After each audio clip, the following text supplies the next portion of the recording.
எங்க வந்து என்ன நடந்துச்சு 2 நாளா அத பத்தி ஃபர்ஸ்ட் சொல்லுங்க. துறையூர் திருச்சி பக்கத்துல துறையூர் வந்திருக்கோம். 8-9 நேத்து வந்து என்கேஜ்மெண்ட், ஆனா ரிசப்ஷன் மாதிரி போச்சு ரொம்ப நேரம்.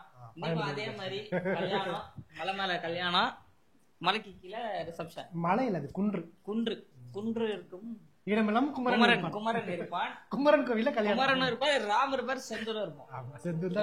இப்ப எதுக்கு இதுன்னா, அண்ணன் வந்து 13 வருஷமா போட்டோகிராஃபரா இருக்காரு.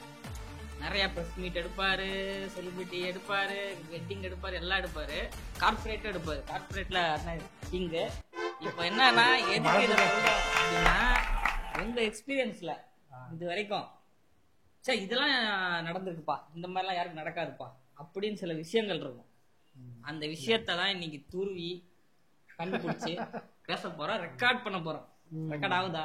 ஆகுது. ரைட். ஆக்சுவலா வாழ்க்கையில் இதெல்லாம் நடக்க கூடாதுன்னு இருக்கு தெரியுமா? அந்த மாதிரி விஷயம் எல்லாம் எனக்கு நிறைய நடந்திருக்கு.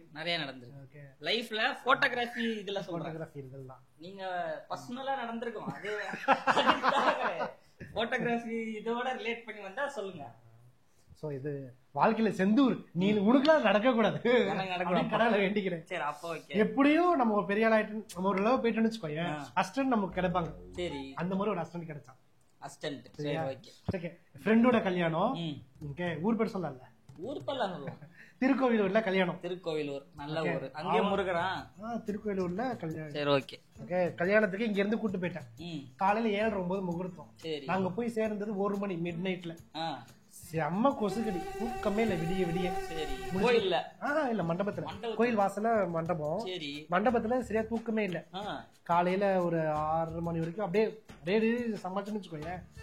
குளிக்கணும், ஃப்ரெஷ்ஷா பாக்குறதுக்கு எங்களுக்கு இடம் கிடைக்கல. ஊர்ல குளிக்க சொல்றாங்க. இல்ல, அவங்க ரூம் போட்டிருந்தாங்க. பொண்ணு மாப்பிளைக்கு ரூம் போட்டிருந்தாங்க. பொண்ணு மாப்பிளைக்கு போடுவாங்க, நம்மளுக்கு போடலையே. நமக்கு ஆனா சரி மாப்பிள்ள ரூம்ல போயிட்டு குளிக்கலாம் அப்படின்னுட்டு அசிஸ்டன்ட் கூட்டு போயிட்டு, ஏ தம்பி குளிச்சுட்டு அப்பயே ரொம்ப டயர்டா இருக்கு, டீ சாப்பிட்டு வரேன்ட்டு போனேன். சரி ஓகே. மாப்பிள்ள எல்லாம் குளிச்சு கிளம்பிட்டாரு. அவரு கிளம்பி வெளியே போயிட்டாரு, மண்டபத்துக்கு போயிட்டாரு. மண்டபத்துக்கு அப்புறம் தான் குளிக்க போறீங்க? அப்பதான் நான் குளிக்க போறேன். இதுவே வித்தியாசமா இருக்கு. அது வில்லேஜ் இல்லையா, கொஞ்சம் லேட்டா தான் ஆரம்பிப்பாங்கன்னு வரைக்கும் நம்ம அட்ஜஸ்ட் பண்ணிக்கலாம்னு சொல்லிட்டு அவனை குளிக்க வச்சுட்டு நான் டீ சாப்பிட்டு வரதுக்கு ஒரு 15-20 நிமிஷம் ஆயிடுச்சு. சரி ஓகே. தூங்காதனால ஒரு 15 நிமிஷம் டீ குடிச்சிருக்கீங்க. போயிட்டு 15 நிமிஷமா டீ குடிச்சு போன் எல்லாம் பேசிட்டு வந்து கதவை தட்டுறேன். பயப்புல கதவை ஓபன் பண்ணல. உயிரோட தானே கேளு. ஆக்சுவலா அந்த இடத்துல பையனோட மாமனார் வந்துட்டாரு. நான் தட்டினதை பாத்துட்டு தட்டுற ஓப்பனே பண்ணல. அவர்ல எப்பா உள்ள உருடு கண செதுக்கிட்டு போயிட்டானப்பா. ஜன்னல் வந்து அந்த பக்கத்துல எம்டி ஏரியா பக்கத்துல இருந்ததுனால ஜன்னலையும் பார்க்க முடியல.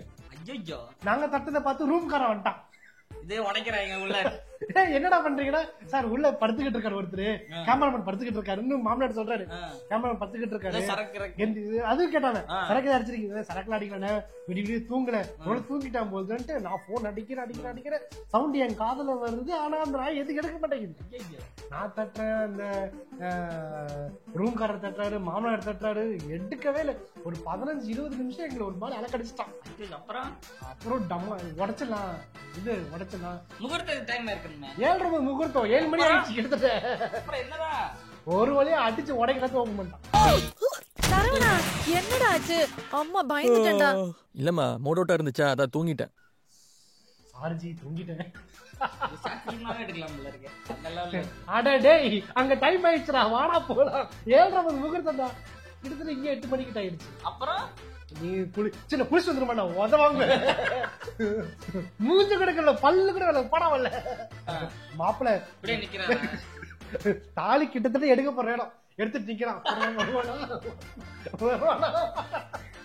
இந்த மாதிரி நடக்க கூடாது யாருக்கும்.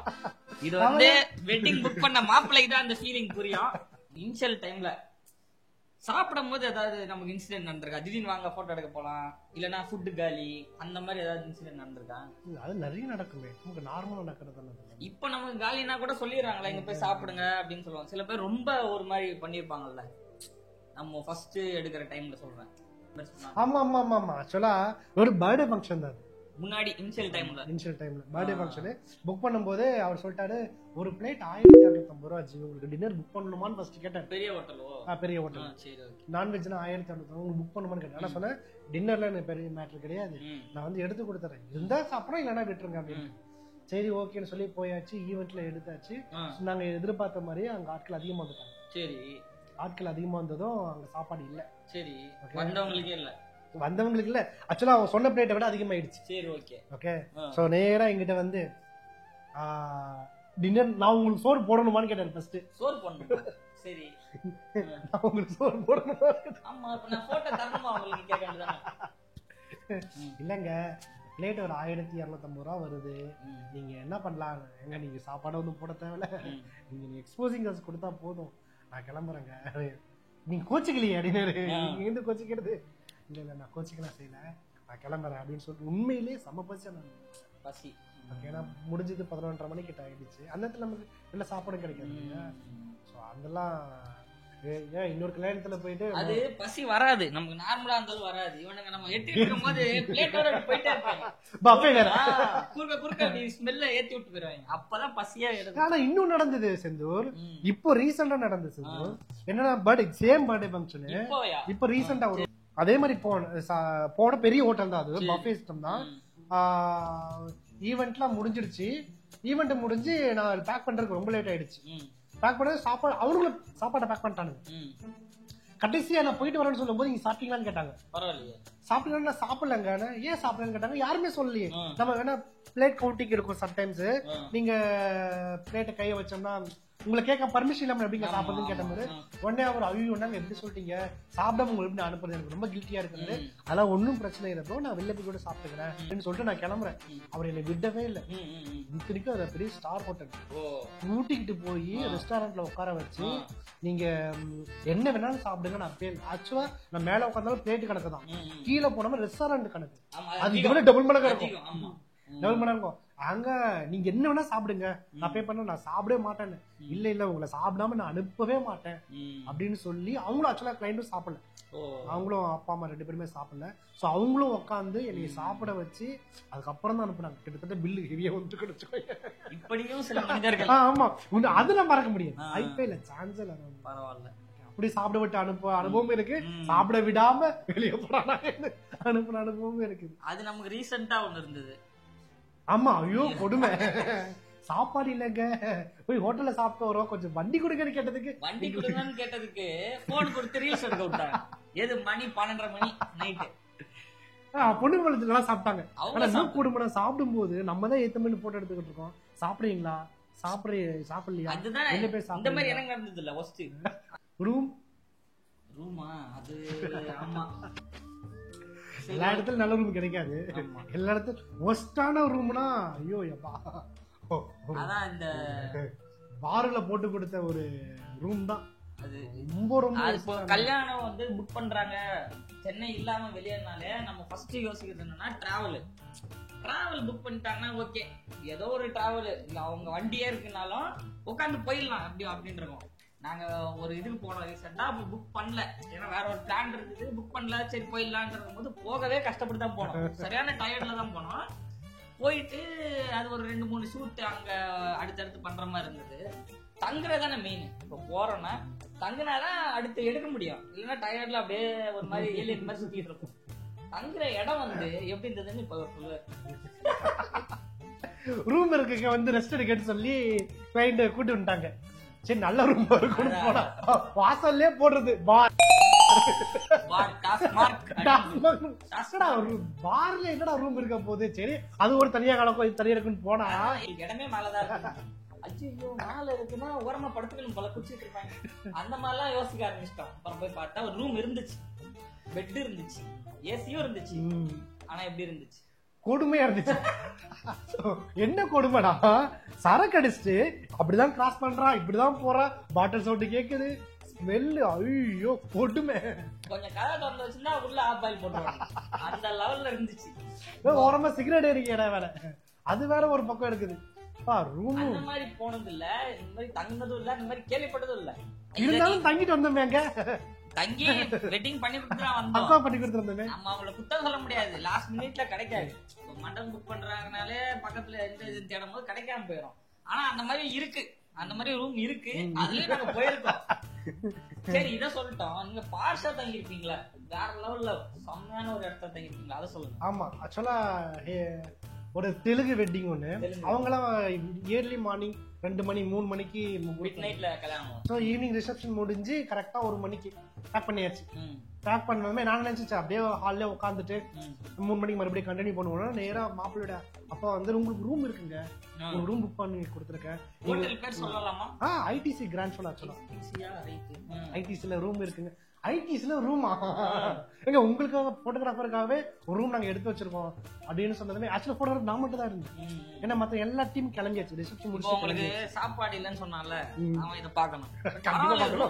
தராங்களா ஐடிசில அப்படின்ட்டு நம்ம சாப்பாடு வாங்கி தரேன் அப்படின்னு கில்ட் ஆகணும். அதுக்கு தான் இந்த வீடியோ. ஸோ ஐடிசில ரூம் இருக்குன்னு சொன்னதும் சரி நான் நார்மலா தான் இருக்கும் பொழுது அப்படின்ட்டு போனா அது நல்லா சரியா ஆக்சுவலா அந்த ஃப்ளோரே புக் பண்ணிட்டு இருக்காங்க. அதனால நமக்கு ஒரு ரூம் ஈஸியா கொடுத்து. ஆமா, செம்மையா இருந்தது ரூம். உள்ள போய் அந்த பாத்ரூம் ஓபன் பண்ணதும் என் வாழ்க்கையில அந்த ஒரு படத்துல கார்த்தி பாத்துட்டேன். உண்மையிலே அப்படி ஒரு எக்ஸ்பீரியன்ஸ் எனக்கு அந்த ஒரு ரூம்ல. ஆனா உண்மையிலேயே ஒரு 2-3 நாளைக்கு என் மைண்ட்லயே ஓடிட்டு அந்த ரூம் ஒரு நாள் தங்கி இருக்கலாமே கஷ்டப்பட்டு அந்த மாதிரி ஒரு பாத்ரூம் மாதிரி கட்டியிருந்தோம். அந்த மாதிரி ஒரு ஆசை. சரி ஓகே, இப்போ நம்ம போட்டோ எடுக்கிறோம், வீட்டுக்கு போறோம், வரோம், அலையிறோம், வேற ஊருக்கு போறோம், இந்த மாதிரி வரோம். வீட்டுல இருக்கவங்களை அது எப்படி பாதிக்குது? நம்ம அதே மாதிரி எதிர்பார்ப்போட போறோம்ல. புரியல. இப்போ நம்ம ஐடிசி தங்கி இருக்குன்னு சொன்னேன் இல்லையா, அங்க இருந்து இப்படியான சாப்பாடு. சரி ஓகே, நம்ம மதியம் நல்ல சாப்பாடு சாப்பிடுவோம். ஆமா சரியா, வீட்டுக்கு வந்துருவோம், எல்லாத்தையும் எடுத்து வச்சிருவோம். ஓகே, நைட்ல நம்ம உட்கார்ந்து இருக்கும்போது நம்ம ஒய்ஃப் வீட்டுல இருந்து நாங்க சாப்பிட்டு பாருங்கன்னு கொடுக்கும்போது மதியம் ஐடில சாப்பிட்டுருப்போம். நைட் அந்த பிளேட்ல வைக்கும் போது அடாடா. இல்ல இல்ல இல்ல ஐடிஸ்ல சாப்பிட்டு வீட்டுக்கு போகும்போது ஓகே, ஒருத்தவங்க சாப்பாடு எல்லாம் துரத்துனாங்கல்ல, அப்ப அவங்க வந்து அன்னைக்கு அது அமிர்தமா இருக்கும். அமிர்தமா இருக்கும்ல. பாருங்க, உங்களுக்காக தான் சப்போர்ட் பண்றேன். பாத்தீங்கன்னா போன் பண்ணி திட்டு ஆல்ரெடி திட்டுனாங்க. இப்போ அத கேட்கலாங்க, நான் சாப்பாடு கேட்கல.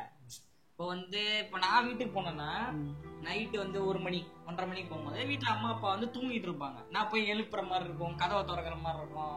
அது அவங்கள பாதிக்குது. நம்ம ஒருத்தவங்கனால மொத்தமா இப்போ ஒழுங்கா படிக்காத ஒருத்தவங்கனால எல்லாரும் கஷ்டப்படுறது, நம்ம போறதுனால எல்லாரும் பாதிக்குது. நான் என்னோட வீட்டுக்கு அது உங்களுக்கு வந்து எப்படி வந்து அதை வந்து அவங்க அக்செப்ட் பண்ணிக்கிறாங்க. சரி ஓகே, ஆக்சுவலா குழந்தை பிறக்காத முன்னாடி வரைக்கும் எனக்கு பிரச்சனை இல்லை. அவங்க பெட்ரூம் அங்க இருக்கும், நான் ஹால்லயே இருக்கனால பிரச்சனை இல்லாம. என்னன்னா குழந்தை பிறந்ததுக்கு அப்புறம் அவங்க ஹால்ல படுக்க ஆரம்பிச்சிட்டாங்க. நான் ஓபன் பண்ணா என் பையனுக்கு இப்படின்ற சவுண்ட் கூட ஆகாது. எந்திரிச்சு என் பொண்டாட்டி மூச்சிலே பிடிச்சு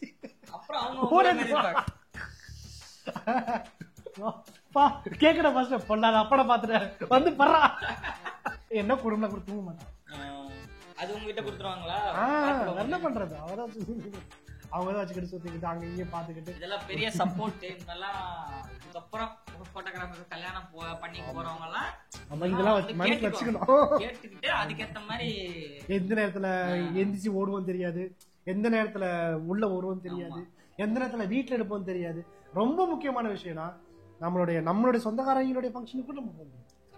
என்ன கொடுமை, இன்னைக்கு என் ஃப்ரெண்டோட க்ளோஸ் கரெக்ட் என் ஒய்ஃபோட க்ளோஸ் ஃப்ரெண்டோட தம்பி கல்யாணம். சொந்தக்காரன் கல்யாணம் விடுங்கன்னா அது பெருசா என்னன்னா ஃப்ரெண்டு கல்யாணம். என் கூட படிச்ச ஒருத்தவன் அவன் வந்து என்கேஜ்மெண்ட் பண்ணான். நான் சின்ன வயசுல இருந்து தான் படிச்சேன், எதுனாலும் பேசுவோம். என்கேஜ்மெண்ட் பண்ணான், போக முடியல. அன்னைக்கு வந்து சொல்லியிருந்தா நான் மறந்துட்டேன், வந்துட்டு ஒத்துக்கிட்டேன். இன்னொன்னு ஓகே நான் வரேன்னு சொல்லிட்டேன். அன்னைக்கு காலையில தான் எனக்கு ஞாபகம் வந்துச்சு, ஐயோ இவன் சொன்னானே போறதுக்கு போகணுமே அப்படின்னு சொல்ல மறந்துட்டு நான் போயிட்டு இருக்கேன். கேமரா எல்லாம் எடுத்துட்டு போயிட்டு இருக்கேன். அப்புறம் தான் ஞாபகம் வருது, இவங்க கிட்ட சொல்ல முடியாதுல, வர முடியாதுன்னு. அப்புறம் நான் அங்க போய் கால் பண்றேன், முடிஞ்சிருச்சு. அதாவது 2 மணி ஆயிடுச்சு. என்கேஜ்மெண்ட் தான் கால்ல பண்ணிடுவாங்கள, கால் பண்ணிட்டே இருக்கான், எடுக்கவே இல்லை. அவன் இன்ன வரையும் எடுக்கவே இல்லை. கோச்சிங் நம்மள கல்யாணத்துக்கு சொல்லுவானான்னு தெரியல. சோ இதெல்லாம் வந்து இந்த மாதிரி நான் எனக்கு மத்தவங்க வெட்டிங் போனா கூட விட்டுருவேன். இது எனக்கு ஒரு மாதிரி அப்படியே அதெல்லாம் நம்ம சில காம்ப்ரமைஸ் பண்ணிதான். அந்த பொண்ணு போன் பண்ணி அண்ணா நீங்க கண்டிப்பா வந்துடணும்னுச்சா, இல்லம்மா நான் திருச்சியில புக் ஆயிட்டேன், என்னன்னா ஆக்சுவலி என் கல்யாணத்துக்கு என் ஒய்ஃப் சீமந்தத்துக்கு என் பையன் பிறந்தது எல்லாமே இந்த பொண்ணு கூட இருந்து சப்போர்ட் பண்ணிச்சு. ஸோ அவ்வளோ க்ளோஸா இருக்கும்போது உண்மையிலே நான் எதுக்குமே கஷ்டப்பட்டதே கிடையாது. வேணான்னு இது நான் கொஞ்சமா கஷ்டப்பட்டேன், ஸ்டேட்டஸை தான் பார்க்க வேண்டியது இருந்துச்சு. வேற வழி இல்லை. இந்த மாதிரி விஷயங்கள் நீங்க எப்படி எங்களை கூப்பிடலாம் அப்படின்னா நீங்க எங்களே புக் பண்ணிடுங்க. அதுதான் கேட்டா நம்ம ஆந்திராக்கு போறோமா, பையன் கல்யாணம் ஆந்திராக்கு போற மாதிரி கேட்டா என்னை புக் பண்ணா கண்டிப்பா வந்துருக்கேன். அப்புறம் நீங்க வந்து தலைகணமா பேசுறாங்கன்னு நினைச்சு கூடாது. உங்க புக் பண்ணலாம் நீங்க வர முடியாதா பெரிய இதுவா அப்படின்னு பேசக்கூடாது. எங்களுக்கு வேற வழி இல்லையே. எங்களுக்கு அப்பதான் 5-10 வரும். கல்யாணம்னு வந்தாதான் எங்களுக்கு 5-10 வரும். அதனால நாங்க அதை எடுக்க வேண்டிய ஒரு சூழ்நிலைக்கு இனிமே வாது எங்க கஷ்டங்களை போடுங்க, எங்க கோச்சிக்குவாங்க. ஓகே அவன் ஏதோ வேலை பண்றான்ப்பா, அவங்க அப்புறமா வந்து பாத்துருவாங்க அப்படின்னு நாங்க எங்க நினைப்பெல்லாம் அங்கதான் இருக்கு. அந்த மாதிரி அங்கதான் இருக்கு. அதை நீங்க புரிஞ்சுக்கணும். பேசும்போது எவ்வளவு கஷ்டங்கள் வந்து பாருங்க. எல்லா தொழிலையுமே ஒரு கஷ்டம் இருக்கும். போலீஸ்காருக்கும் ஒரு கஷ்டம் இருக்கும், போட்டோகிராஃபர்ஸ் கஷ்டம் இல்லைன்னு நினைச்சுக்கிறாங்க. பரிதாபங்கள் எல்லாத்துலயும் போட்டோகிராஃபர்ஸ் போனா நம்ம பொண்ணுங்க நம்பர் குடுத்துறாங்க, இவனுங்க எப்படி குடுத்துறாங்க, பேக்கேஜ் 1.5 லட்சம் 2 லட்சம். எவ்வளவு கஷ்டம் இருக்குங்கிறது அவன் சொல்லும் போதுதான் தெரியும். அதுக்குதான் இந்த பதிவு. சோ இது இன்னும் அப்பப்போ இன்னும் கொஞ்சம் நாள் கழிச்சு வரும். வேற ஊர்ல வரும், வேற ஏரியால வரும். இந்த ஊர்ல இப்போ இது போதும்னு நினைக்கிறேன். ஏன்னா நாங்க இப்போ சென்னை கிளம்பணும், செக் அவுட் பண்ணணும். ஆல்ரெடி லைட் ஆஃப் பண்ணிட்டாங்க. அவங்களுக்காக பேசணும்னு 2 LED லைட் போட்டு உட்காந்து பேசிட்டு இருக்கோம். சோ இத்துடன் இது முடிகிறது. மீண்டும் சந்திப்போம் கண்டிப்பா.